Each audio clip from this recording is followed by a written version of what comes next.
The divorce papers sat on the kitchen counter, unsigned, while Melissa Hart stared at the man she'd thrown away.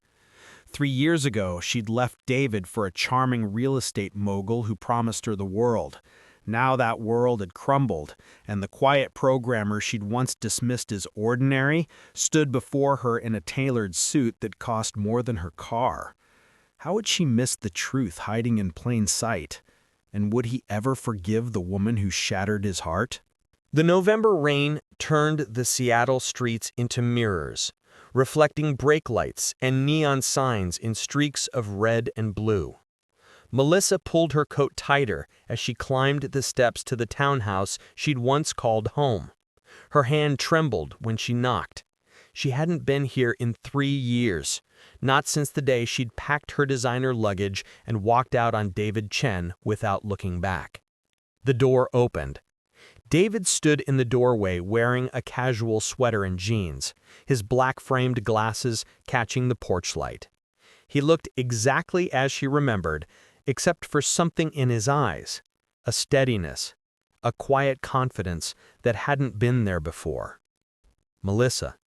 His voice held no warmth, no anger, just acknowledgement. "Can I come in?" She hated how small her voice sounded. "Please. Just for a minute."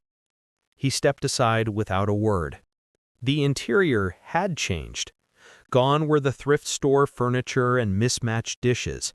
The living room now featured a sleek leather sofa, abstract art on the walls, and a glass coffee table that probably cost more than their old dining set. A laptop sat open on the couch, code scrolling across the screen. "You've redecorated."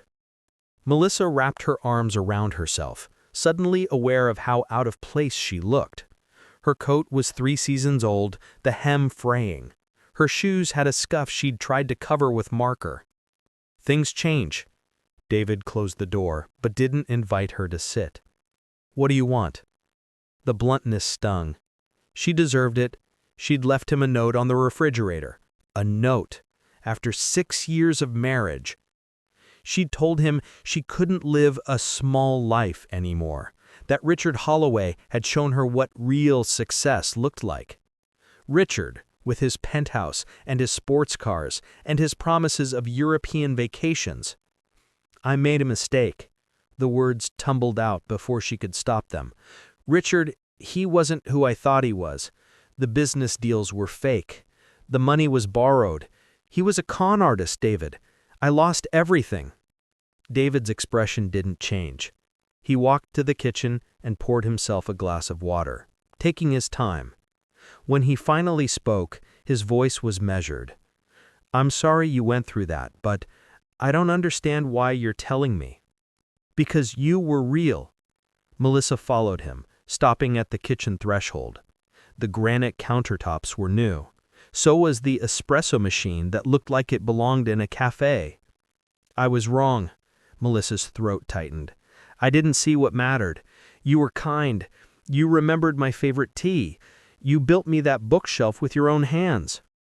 "And none of that was enough." David picked up a stack of mail from the counter, sorting through it with deliberate focus. "So, again, why are you here?" She hadn't planned this far ahead. She'd been evicted from Richard's penthouse 2 weeks ago when the creditors came. She'd been staying with a friend, sleeping on a futon, working double shifts at a cafe to cover her debts. The humiliation had been crushing. But beneath it all was a deeper ache. The recognition of what she'd lost. "I wanted to apologize." She blinked back tears. "I know it doesn't fix anything. I know you probably hate me, but you deserved better than a note on the refrigerator." David finally looked at her, really looked at her. His gaze moved over her worn coat, her tired eyes, the way she held herself like she might shatter. Something shifted in his expression. Not forgiveness, but perhaps the shadow of the man who'd once loved her enough to memorize her coffee order. "Apology noted." He turned back to his mail. "You should go." "David." "Melissa." He set down the envelopes. "I rebuilt my life. It took a long time. I'm not interested in going backward. She nodded, unable to speak past the lump in her throat. She'd expected this. She'd rehearsed it. But hearing the finality in his voice made it real. She moved toward the door, each step heavier than the last. "Wait," David's voice stopped her. "Are you safe? Do you have somewhere to stay?" The kindness in the question nearly broke her. "I'm managing." "That's not what I asked." Melissa turned. He stood with his arms crossed, watching her with that same steady gaze. Even now, after everything, he cared. That was who David was, who he'd always been. "I'm staying with a friend. It's temporary." She tried to smile. "I'll figure it out." David nodded slowly. He reached for his wallet, pulling out several bills. "Take this." "No." Melissa stepped back. "I didn't come here for money." "I know." He held out the cash. "Take it anyway." Pride warred with desperation. The cafe job barely covered her share of groceries at her friend's apartment. She had $18 in her checking account, but taking money from David felt like admitting defeat. "Please." His voice softened. "You're not the only one who made mistakes. I should have fought harder for us, should have shown you I had ambitions too. Let me do this." Melissa accepted the money with shaking hands. $300. Enough for a security deposit on a room somewhere. Enough to stop being a burden to her friend. "Thank you." The words felt inadequate. "I'll pay you back." "Don't." David opened the door for her. "Just take care of yourself." She walked out into the rain, clutching the bills in her pocket. Behind her, the door closed with a soft click. She made it halfway down the block before the tears came, hot and bitter against the cold November air. She'd come here hoping for closure, maybe even a sliver of forgiveness. Instead, she'd been given charity by the man she'd betrayed. 2 weeks passed before Melissa saw David again. She'd found a room in a shared house near the University District, a tiny space with a window that overlooked a parking lot. The cafe where she worked, Emerald Grounds, sat on a busy corner downtown, its windows perpetually fogged with steam. She'd taken the job because it paid slightly better than the chain stores, and because the owner, Patricia, didn't ask too many questions about her resume gap. It was a gray Thursday morning when the door chimed and David walked in. He wore a charcoal suit with a crisp white shirt, no tie, his leather messenger bag slung over one shoulder. He looked like he'd stepped out of a business magazine. Melissa froze mid-pour, nearly overfilling a customer's latte. David didn't notice her at first. He was on his phone, speaking in rapid Mandarin, pacing near the pastry case. She caught fragments, something about quarterly reports and investor confidence. When he finally approached the counter, his eyes widened. "Melissa?" "Hi." She set down the milk pitcher, hyper-aware of her green apron and the coffee stain on her sleeve. "What can I get you?" He glanced at the menu, then back at her. "You work here?"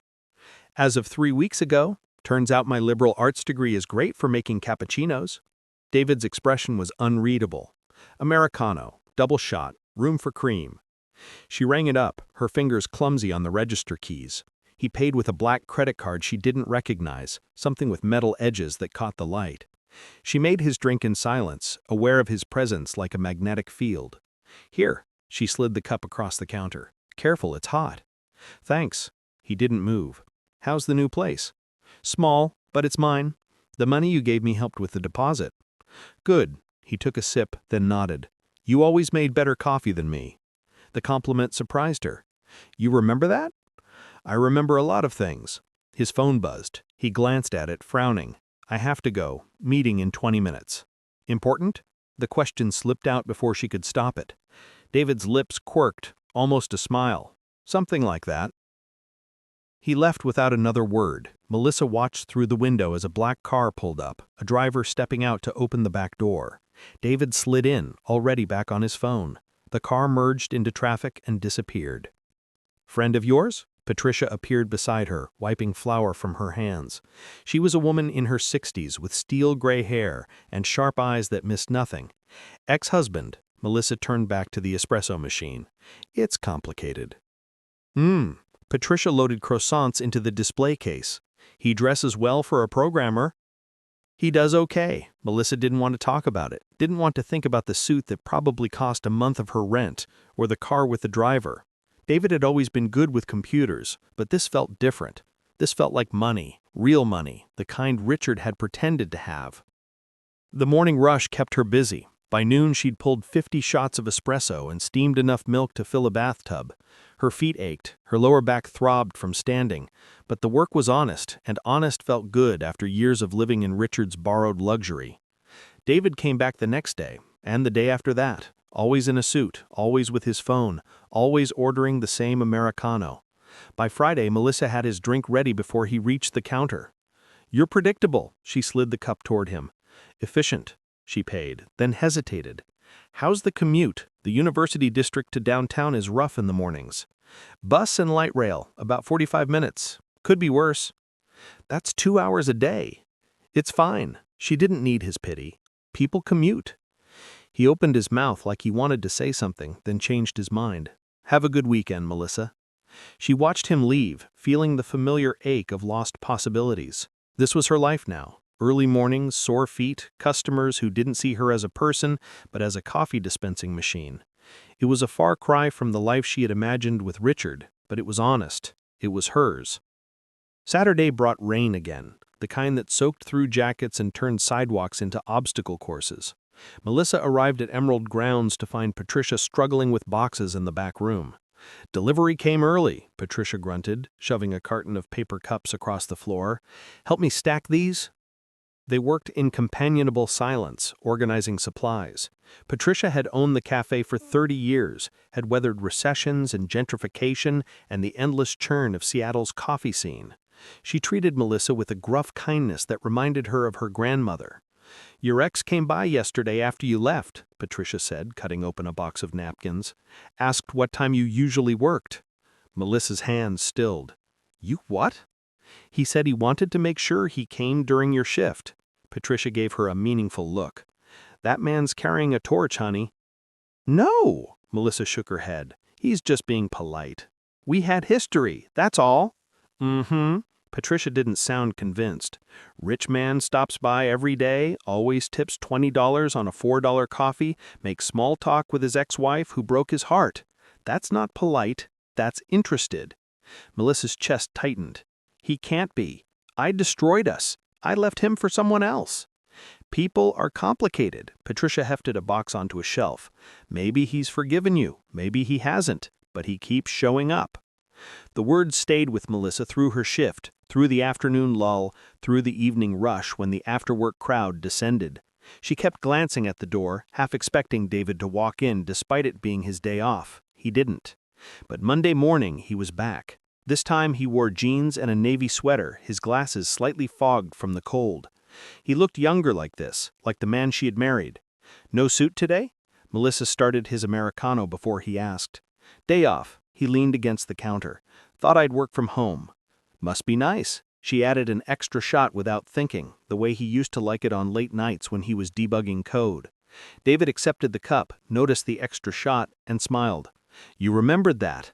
"Muscle memory." She busied herself wiping down the steam wand. 6 years of marriage leaves habits. "Yeah." His voice went quiet. "It does." They looked at each other across the counter, and for a moment Melissa felt the weight of everything unsaid, the apologies, the regrets, the what-ifs that had haunted her since she signed the divorce papers in Richard's lawyer's office. "David, there's a community center fundraiser next Saturday." He spoke quickly, like he might lose his nerve. "Local tech companies are sponsoring. They need volunteers for setup. I thought if you're free you might want to help. Patricia too, if she's interested. They'll have food and it's for a good cause." Melissa blinked. "You want me to volunteer with you?" "I want to help the community center. They run programs for kids who can't afford coding camps." He shifted his messenger bag. "If you happen to be there too, that's fine." It wasn't a date, it was barely an invitation, but it was something, a thread, a possibility, a reason to be in the same space without the weight of their history crushing them. "I'll ask Patricia about the schedule." Melissa found herself smiling. "Text me the details." He pulled out his phone. "Still have the same number?" "Still have the same number." He typed rapidly, and her phone buzzed in her pocket. When she checked it later during her break, she found not just the fundraiser details, but a message. "Thank you for considering it. No pressure." She stared at those words for a long time, wondering what had changed in David and whether she had any right to hope for second chances. The Cascade Community Center occupied a converted warehouse in South Seattle, its brick walls covered in murals painted by local artists. Melissa arrived early on Saturday, her hands full of supplies Patricia had donated: paper plates, napkins, boxes of granola bars. The parking lot was already crowded with cars, including a familiar black sedan with a driver reading a newspaper behind the wheel. Inside, the space had been transformed. Tables lined the walls, each representing a different tech company or nonprofit. Volunteers in matching t-shirts moved equipment, hung banners, tested microphones. The air smelled of fresh paint and coffee. "Melissa," David waved from across the room. He wore jeans and a volunteer t-shirt, his sleeves rolled up. He looked more relaxed than she'd seen him in years. "Over here." She navigated through the crowd, nearly colliding with a woman carrying a tower of pizza boxes. David met her halfway, taking the supplies from her arms. "Patricia couldn't make it?" He set the boxes on a nearby table. "She's running the cafe, said to tell you she expects a full report." Melissa glanced around. "This is impressive. How many people are you expecting?" "About 300. Families mostly. We're doing coding demonstrations, hardware stations, career panels." David's enthusiasm was palpable. "The center serves over 500 kids a year. Most of them wouldn't have access to this kind of technology otherwise." A tall man in an expensive suit approached, his hand extended. "David, glad you could make it. We've got the investors arriving at 2. He shook his hand. "Melissa, this is Robert Chen. He runs the center's board. Robert, this is Melissa Hart. She's volunteering today." "Wonderful. We can always use more help. David's been a godsend to our fundraising efforts. Did he tell you about the scholarship program he's funding?" Melissa glanced at David. "No, he didn't mention that." David's ears went red. "Robert's exaggerating. It's just a small initiative." "Small?" Robert laughed. "You've committed $500,000 over 3 years. That's 12 full scholarships for advanced coding boot camps. These kids will have real careers because of you." Melissa felt the ground shift beneath her feet. $500,000. That wasn't freelance programmer money. That was something else entirely. David's phone rang. He glanced at the screen, his expression tightening. "I need to take this. Robert, can you show Melissa where the registration table is?" He walked away before she could respond, his voice dropping to that same rapid Mandarin she'd heard at the cafe. Robert guided her to a table near the entrance, explaining the check-in process, but Melissa barely heard him. Her mind was spinning. The event started at noon. Families poured in, kids dragging parents toward the demo stations. Melissa checked names off lists, handed out badges, smiled until her face hurt. She kept catching glimpses of David across the room, shaking hands, posing for photos, speaking to a news crew that had shown up to cover the fundraiser. During a lull, Patricia's words came back to her. "Rich man stops by every day." A woman in her 40s approached the table, designer purse on her arm. "I'm looking for David Chen. Is he here?" "He's around somewhere. Can I help you with something?" "I'm Sarah Mitchell. I work with Chen Technologies." The woman smiled. "David's company. We're one of the sponsors." Melissa's hand stilled on the clipboard. "David's company?" "Oh," she smiled, faltered. I'm sorry, I assumed you knew. David founded Chen Technologies 5 years ago. We develop AI-driven financial software. We were acquired by a Fortune 500 last year, but David stayed on as CEO." The words didn't make sense. David had been a freelance programmer. He'd worked from their basement taking contracts from small businesses. He'd worn the same 3 hoodies in rotation and gotten excited about buying a new laptop on sale. "Acquired," Melissa repeated numbly. "For how much?" She shifted uncomfortably. "I really shouldn't. That's not public information, but it was substantial." David's done very well. He's brilliant, you know. We all think so. She excused herself, leaving Melissa alone with the wreckage of her assumptions. David hadn't just done okay. He'd built a company, sold it, become the kind of person who funded scholarships and drove cars with drivers and wore suits that cost more than her monthly rent. And she'd left him because he had no ambition. The irony was so sharp it hurt to breathe. She had walked away thinking David would always be the quiet programmer in the basement, content with modest contracts and simple pleasures. She had chosen Richard's flash and promises over David's steady work that had apparently been building towards something extraordinary. Patricia appeared beside her, having closed the cafe early. "You look like you've seen a ghost." "Did you know?" Melissa's voice came out harsh. "Did you know about David's company?" Patricia raised an eyebrow. "I can read. Chen Technologies is all over the business news. Why do you think I was so interested when you said he was your ex?" "You could have told me." "Not my place." Patricia started organizing the registration materials. "Besides, would it have changed anything? You already knew you made a mistake." Melissa couldn't argue with that. She had known. She had known the moment Richard's creditors showed up, but really she'd known before that. She'd known during those last months with David, when she was so focused on what she didn't have that she had failed to see what she did. David returned as the afternoon wound down, his volunteer t-shirt slightly damp from helping move equipment. He looked tired but satisfied. "Great turnout," he said, surveying the emptying hall. "Robert says we raised almost twice what we projected." Melissa stood, her legs stiff from sitting. "Can we talk somewhere private?" His expression became guarded. "All right." They walked to a quiet corner near the emergency exit, the sounds of cleanup echoing behind them.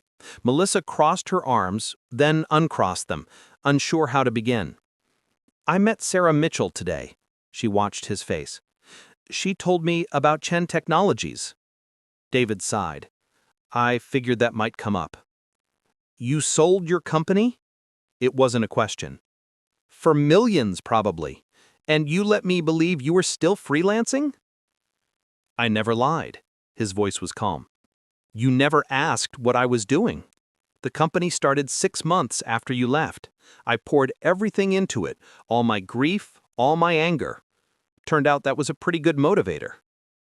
Melissa felt the accusation beneath his words. "So you became successful to prove something to me?" "No." David met his eyes. "I became successful because I finally understood what I was capable of. You leaving hurt, but it also freed me to take risks I'd been too comfortable to take before." "And the money?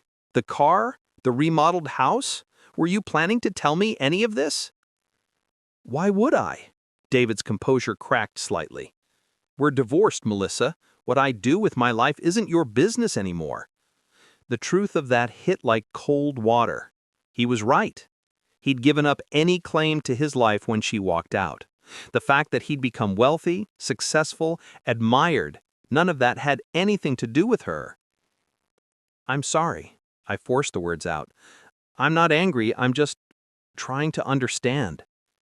David's shoulders dropped. "Understand what?" "Why you're still kind to me. Why you gave me money when I showed up at your door. Why you invited me here." She gestured at the community center. "I don't deserve any of it." "Maybe not." David leaned against the wall. "But kindness isn't about deserving. It's about choosing who you want to be." They stood in silence, the wave of 3 years pressing down on them. Outside, through the narrow windows near the ceiling, Melissa could see the Seattle sky turning purple with evening. "I should go." She pulled her jacket tighter. "Patricia's waiting." "Melissa," David stopped her. "The money didn't fix anything. The success didn't make me forget. I'm still the same person I was when we were married. I just learned to value myself the way I wish you had." She nodded, unable to speak past the lump in her throat. She left through the emergency exit, the cold November air a shock from the warmth inside. Patricia stood by her old Honda, keys in hand. "Ready?" Patricia asked gently. Yeah, let's go home. But as they pulled away, she looked back at the community center, at the lights still burning inside, and wondered what home even meant anymore. December arrived with unusual snow, turning Seattle into a postcard version of itself. Emerald Grounds stayed busy with customers seeking warmth and caffeine. David continued his daily visits, always polite, always distant. They'd found a careful rhythm: small talk about weather, brief updates on the community center, nothing deeper. It was comfortable. It was safe. It was slowly killing Melissa. She'd spent 3 weeks researching Chen Technologies, reading articles about David's success story, interviews where he discussed his design philosophy, features in tech magazines calling him one to watch. He'd been building an empire while she'd been living in Richard's house of cards. On a Friday afternoon, a courier arrived at the cafe with a large envelope. Patricia signed for it, then brought it to Melissa during her break. "This came for you." Patricia set the envelope on the table. "From a law firm." Melissa's hands went cold. She opened it carefully, pulling out official documents. At first, the legal language made no sense. Then she saw the numbers. Richard was suing her. He claimed she'd been complicit in his schemes, that she'd benefited from his fraud. He wanted $300,000 in damages, money she didn't have, had never had. The lawsuit was clearly revenge, one last manipulation from a man who couldn't stand to lose.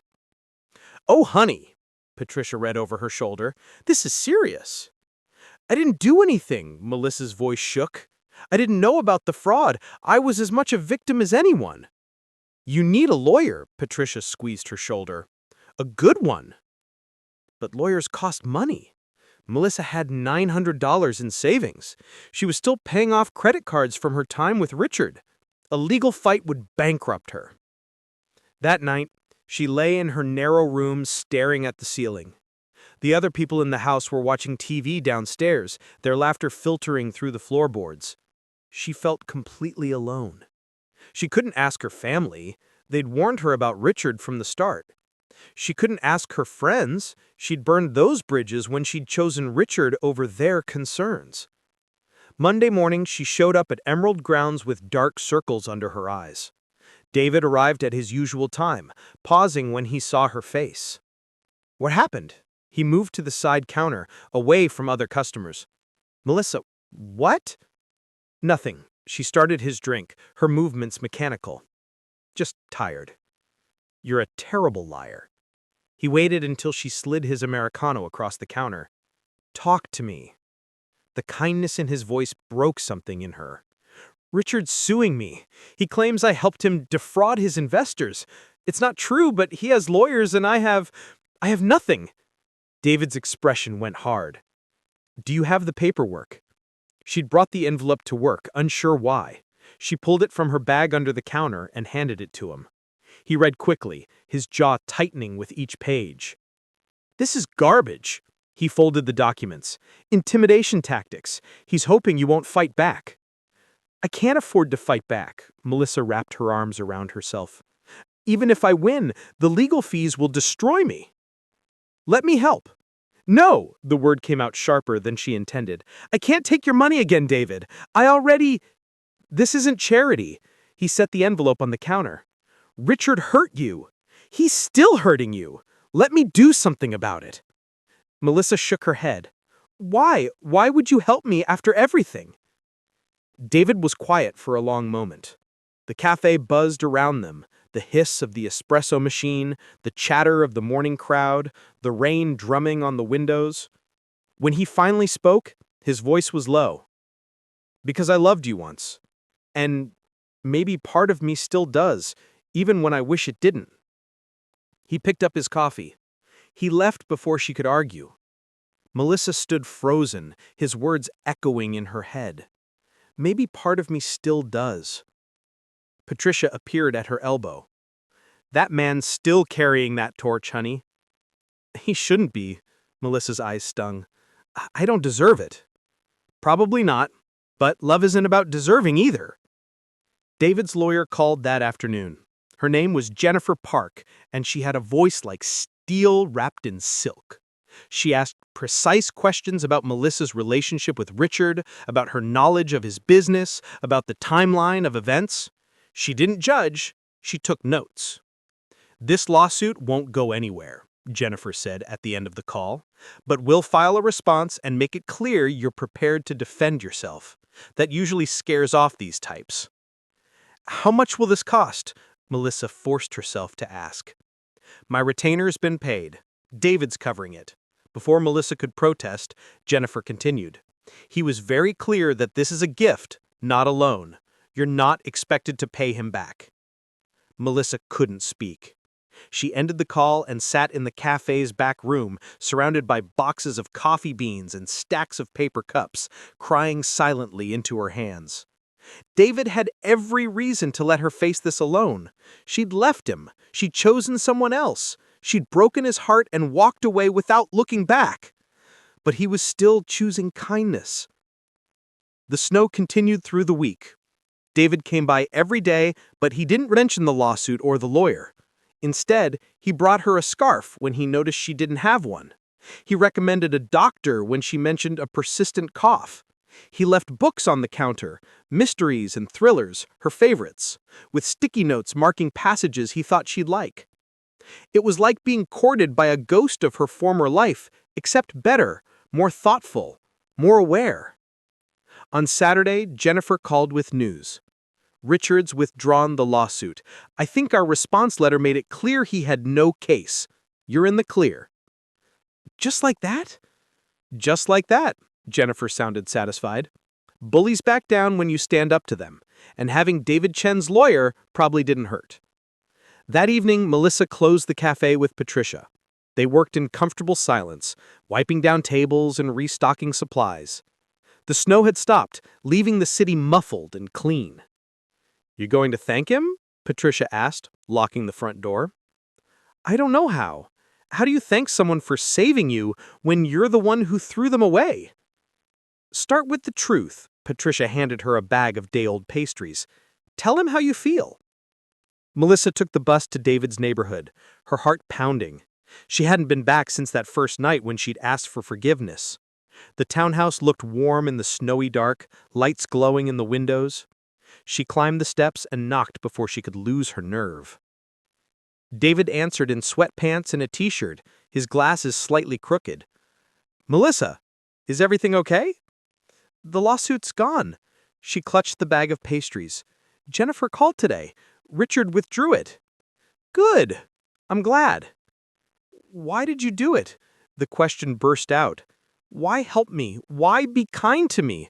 I don't understand." David leaned against the doorframe. "Do you want to come in? It's cold." She followed him inside.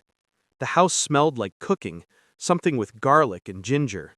He led her to the kitchen where a wok sat on the stove, vegetables still sizzling. He turned off the heat. "Stir fry. Nothing fancy." "You learned to cook." Melissa set the pastry bag on the counter. "You used to burn water." "I learned a lot of things after you left." "Had to. Couldn't keep living on takeout." They stood in the kitchen, the snow falling outside the window, 3 years of silence between them. Melissa took a breath. "I was wrong about you, about us, about everything. I thought you didn't have ambition, but really, I was the one who couldn't see beyond surface things. You were building something real, and I was chasing illusions." "Melissa, I'm not asking for anything. I need you to finish before I lose my courage. I'm not asking to get back together or for another chance. I just need you to know you were enough. You were always enough. I was just too blind to see it." David's expression was unreadable. He took off his glasses, cleaned them on his shirt, put them back on. An old habit when he was thinking. "I told myself I was over you. Told myself that every day for 3 years. And most days I believed it. But then you showed up at my doorstep, and I realized I'd been lying to myself." "Melissa," David's breath caught. "David, I don't know if we can fix what broke." He met her eyes. I don't know if we should even try, but I'd like to find out, if you're willing." She nodded, unable to trust her voice. He stepped forward, close enough that she could see the flecks of gold in his brown eyes behind his glasses. He reached for her hand, his touch warm and careful. "We'd have to start over." His thumb brushed across her knuckles. "No expectations, no rushing, just seeing if there's still something here." "I'd like that." Melissa squeezed his hand. "I'd really like that." They stood in his kitchen, holding hands like teenagers, while snow painted the windows white and the city hummed around them. It wasn't forgiveness yet. It wasn't even reconciliation.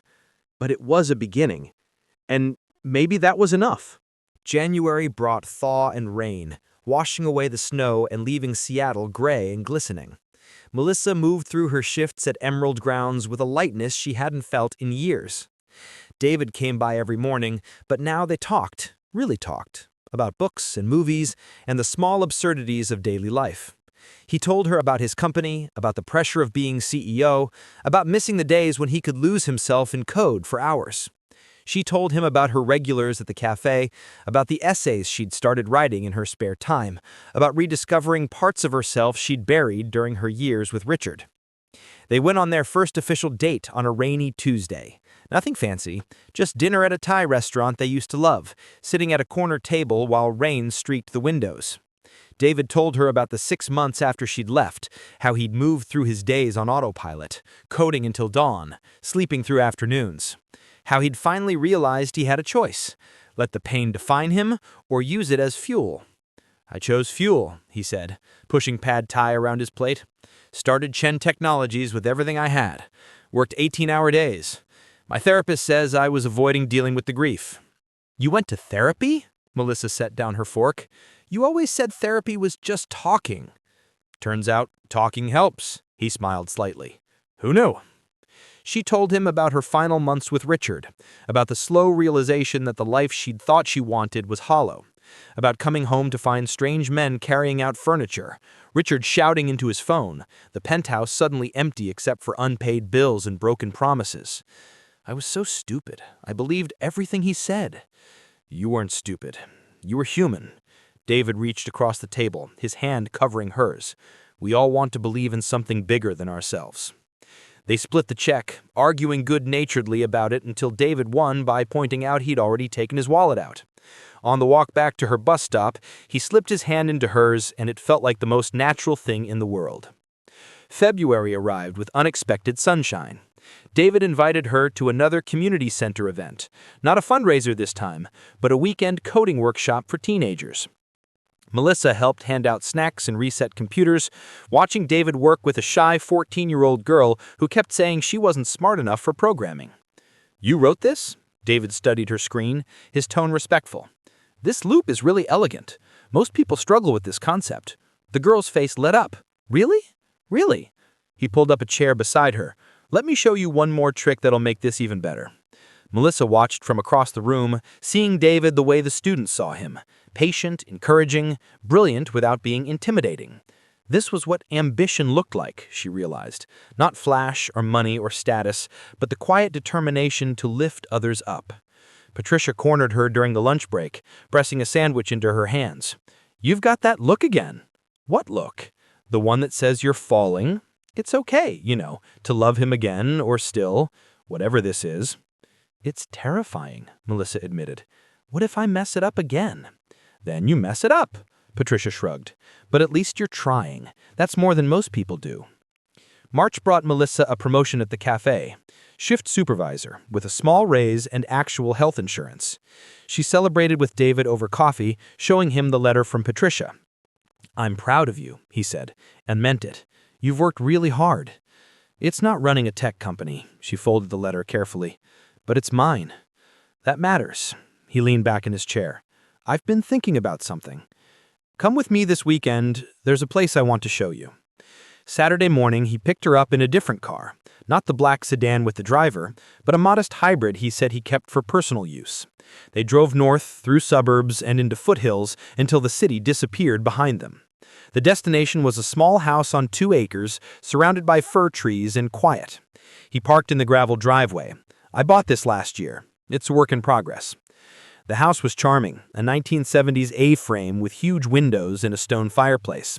Inside it smelled of sawdust and paint. Some rooms were finished, others still framed in. David had clearly been working on it himself, slowly, room by room. "It's beautiful," Melissa ran her hand along a wooden beam. "Why here?" "Because it's not about impressing anyone." He moved to the windows overlooking the trees. "The townhouse downtown, that's for work, for meetings, for the version of me that runs a company. But this is for me, for the person I actually am." Melissa joined him at the window. A deer picked its way through the underbrush, pausing to look at the house before disappearing into shadow. "I want you to know this place." David's voice was careful. "I want you to be part of the decisions. What color to paint the kitchen, whether to keep the carpet or put in hardwood. But only if you want to. No pressure." She understood what he was really asking. This wasn't just about paint colors. This was about building something together, slowly, with intention. This was about trust. "I'd like that." She turned to face him. "I'd really like that." He kissed her then, gentle and sure, his hands cupping her face like she was something precious. It was their first kiss since the reconciliation, and it felt like coming home. They spent the afternoon at the house, making plans and eating sandwiches on the unfinished deck. David talked about his vision, an office where he could work remotely, a garden for vegetables, maybe a dog eventually. She listened, adding her own ideas, feeling pieces of herself click into place. On the drive back, David's phone rang. He glanced at it, frowning. "I need to take this. It's the CFO." She listened to half of a conversation about quarterly projections and investor concerns, watching the way his expression shifted from relaxed to focused. When he hung up, he apologized. "It's okay," Melissa squeezed his hand. "I understand the work is important." "It is, but so is this. So are you. I'm still figuring out the balance." "We both are," she said. "That's okay." April brought cherry blossoms and longer days. Melissa started writing regularly, essays about resilience and second chances that she shared with David first. He read them carefully, asking questions, pushing her to dig deeper. She realized he was treating her work the same way he'd treated that teenage girl's code, with respect and genuine interest. They celebrated his birthday at the A-frame house, which now had a finished kitchen and a functional bathroom. Melissa made him his favorite dessert, apple crumble, the recipe from his mother she'd memorized years ago. They ate it on the deck while the sun set through the trees. "I have something for you." Melissa pulled out a small box. "It's not much." Inside was a simple compass on a leather cord. David held it up, watching it catch the light. "For finding your way," she said softly. "You helped me find mine." He kissed her, and she tasted cinnamon and apples and something sweeter, the possibility of healing, of truly starting over. May arrived with warmth and green. The community center held its spring gala, a formal affair with donors and board members. David invited Melissa as his date, and she borrowed a dress from Patricia's daughter. Standing beside him in the renovated warehouse, watching him give a speech about the importance of accessible education, she felt a fierce pride that had nothing to do with his success and everything to do with his character. After the speeches, after the donors had mingled and the caterers had cleaned up, David drove them back to the A-frame house. The house was now nearly finished, furniture in place, curtains on the windows, a garden bed prepared for planting. "I want to show you something." He led her to the room they'd designated as an office. On the wall hung a framed photo, the two of them on their wedding day, laughing at something off camera. "I kept this. Even when I packed everything away, I couldn't get rid of it." Melissa touched the frame, remembering that day. How young they'd looked. How certain she'd been that love was enough. "We're different people now," she said. "Both of us. Better people, maybe." David stood beside her. "I'm not the same guy who was afraid to take risks. And you're not the same woman who thought happiness came from somewhere outside herself. Is that what you think I learned?" She turned to face him. "I think you learned what I learned. That contentment comes from building something real, something that matters, with someone who sees you." He took her hands. "I see you, Melissa, the good and the mistakes and the person you're becoming, and I'd like to keep seeing you for a long time." She kissed him, tasting salt from tears she hadn't realized she was crying. "I'd like that too." They stood in the unfinished office, holding each other while the forest whispered outside and the compass swayed gently on its cord. It wasn't the ending she'd imagined when she first knocked on his door last November. It was better, messier, harder won, built on honesty instead of illusion. June brought the first anniversary of their reconciliation.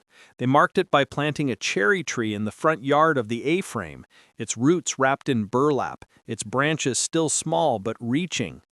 David joked that they'd watch it grow together year by year until it was tall enough to shade the deck. "That's a long time," Melissa said, packing soil around the base. "Yeah," David smiled. "It is." She looked at the house, at the man beside her, at the tree that would outlive them both if they cared for it right. This was what she'd been searching for all along. Not wealth or status or some perfect version of happiness, but simply this: roots, growth, and someone to weather the seasons with. Patricia had been right. Love wasn't about deserving. It was about choosing, every day, to show up and try. And they were both finally ready to do the work. The tree swayed in the summer breeze, its leaves catching sunlight, and Melissa felt something settle in her chest. Not the wild passion she'd chased with Richard, but something deeper and truer, something that would last.